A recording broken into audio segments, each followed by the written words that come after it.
great.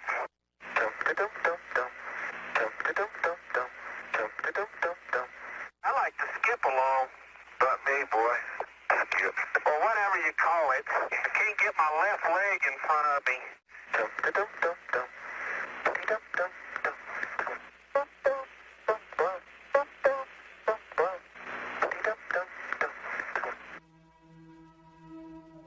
It was almost dangerous.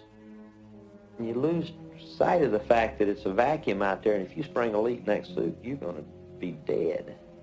Uh-oh.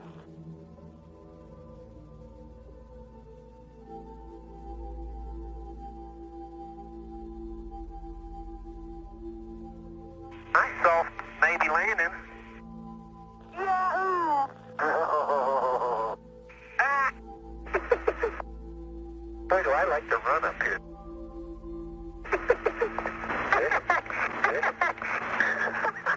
I feel like Bugs Bunny. That's neat. And here comes the Boxy twins. You're pretty agile there, Twinkle Toes. I'm going out for the ballet when I get back. You learn another line of work up here. And while you're bouncing around there, you might keep an eye out for a nearby crater.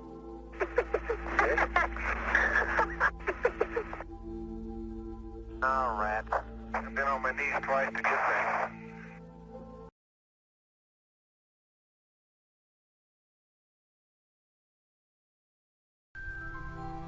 It's the brightest and most noticeable object in the night sky, but if you spend much time observing it, you will see that the moon is never quite the same from one night to the next. The moon has something we call phases, which means that it appears to change shape a little bit every night. To understand why this happens, we need to talk a little bit about the way the Earth and the moon move together in space. The moon orbits around the Earth, much like the Earth orbits around the sun.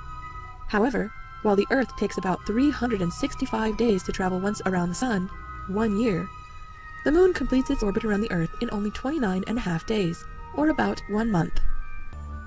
Just like the Earth, the moon has a day side and a night side, with half of it in sunlight and half of it in darkness at any one time. As the moon travels through its orbit around the Earth, that dividing line between day and night, called the terminator, is visible from different angles, giving the impression that different amounts of the moon are lit up on different days. We always see the same old side of the moon because the moon rotates exactly once on its axis each time it orbits Earth. If it weren't spinning at all, we'd get at least one 360-degree view of its surface with each lap. If it were spinning twice as fast, we'd also see the moon's entire surface more than once per orbit. But instead, our moon's motions, like the spin and orbit of most other moons in our solar system, are remarkably in perfect sync.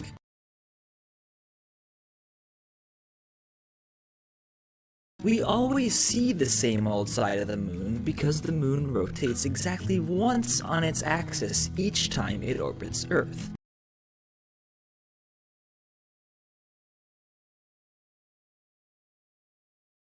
Check this out. The moon is rotating, right? Look at the line, if you don't believe me. Vertical, horizontal, right? But it's rotating at a rate that matches the revolution. Just so that only one side of the moon ever faces Earth. And that's exactly the situation we find ourselves in today. The only side we ever see we call the near side. The side we don't ever see we call the far side. The moon can only rotate so fast because Earth won't let it do otherwise. As a consequence, the moon rotates only once for every revolution, and only one side of the moon ever faces us.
one of the main defenses that people make to show or argue that we had to have gone to the moon.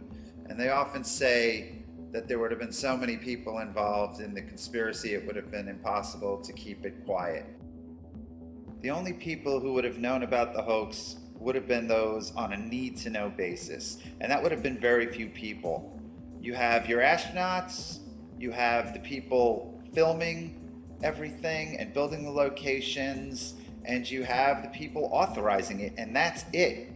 Everybody else would have been doing their one task in the line and sequence of events that they were responsible for. And this segues into another defense made by people who believe we went to the moon, and that is, why didn't NASA have them do things over after they made mistakes? And the reason for that is that this was live, and not everybody was in on it. And those hundreds of people you see at Mission Control, they're not in on it.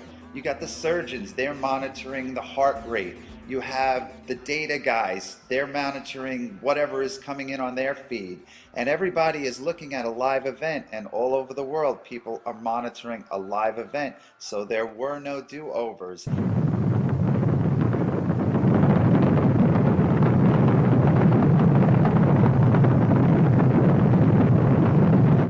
Going back to what John Young said, by way of illustration about the photo guys would have received the film. The film couldn't be developed on the moon. It had a chain of custody. That had to take place, and those guys were not in on it.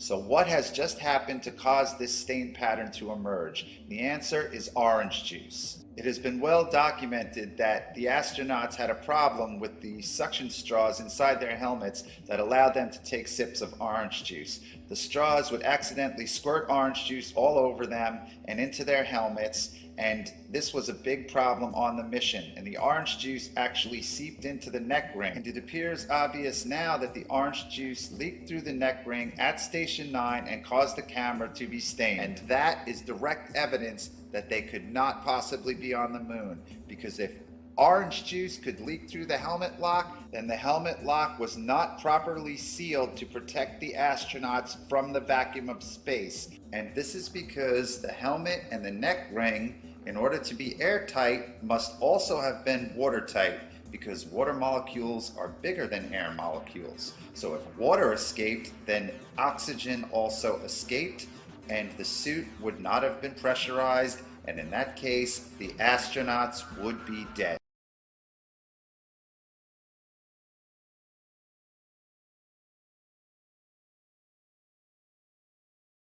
Now, I am not the first to suggest there's some sort of Geppetto character in the rafters above, pulling the astronauts by some sort of harness with fishing wire. Like, why does Charlie Duke want John Young to push on his head here? Oops, here we go again. Give me a help.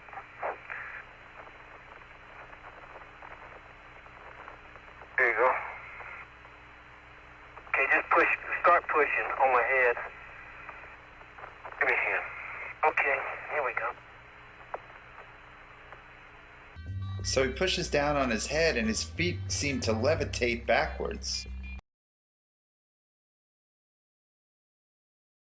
You see, the vibration of my voice box makes the air vibrate between us. Then when the air vibrates your eardrum, you hear what I'm saying. But maybe you've seen a demonstration of a bell under a glass jar. With normal air inside the jar, you could hear the bell clearly.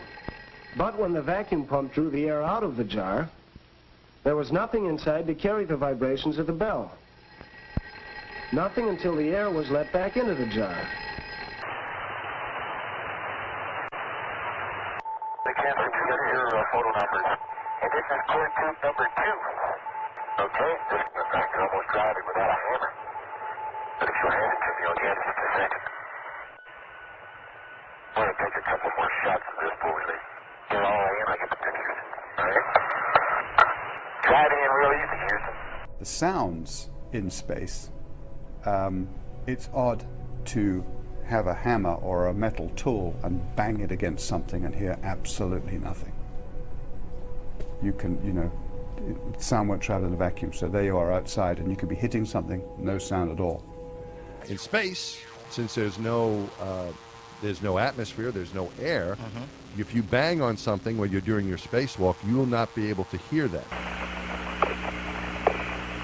And this leads us to the dilemma of our final segment. All modern astronauts, such as Piers Sellers and Mike Massimino, claim to hear absolutely nothing when they're out on the International Space Station in the vacuum, banging away with metal tools and objects, whereas during the Apollo missions, all kinds of sounds have been recorded that should not be possible if they are on the moon in the vacuum of space. Even when the astronaut in the photo to the right hit a metal tube into the ground with a hammer, no sound was made.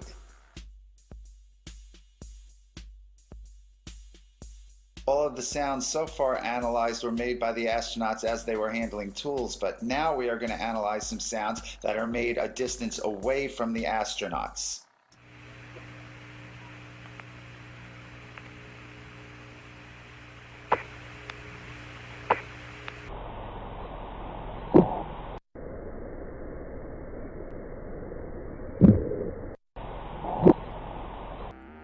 So what you just saw appears to be a smoking gun. That scene, which was broadcast live to the world during Apollo 15, shows astronaut James Irwin. He takes this cord or band off of a canister, and those canisters are in the mesa table, which Irwin is standing in front of. He unravels the cord, which has two metallic locks at the end of it, pictured here. They look like bullets. He takes that off, he unravels it, he reaches back with his right hand, and he throws the cord away. Let's take another look at it.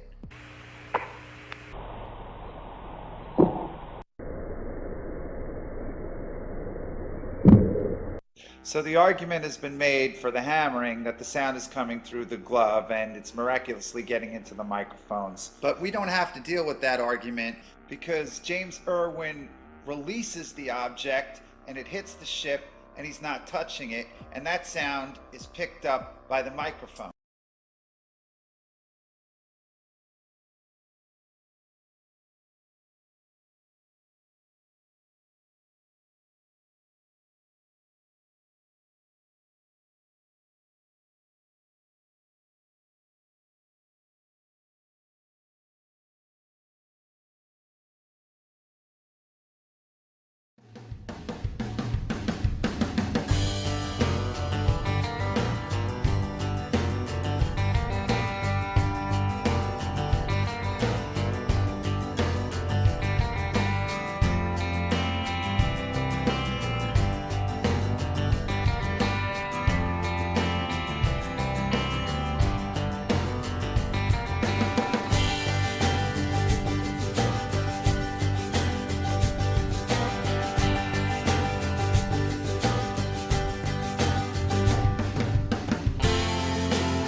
Thanks to stronger amplification of television signals by today's satellites, consumers can now receive broadcasts directly on 18-inch wide dishes.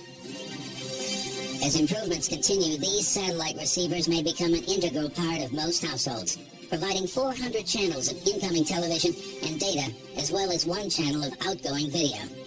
Communication satellites have transformed our world into a global village in less than 4 decades.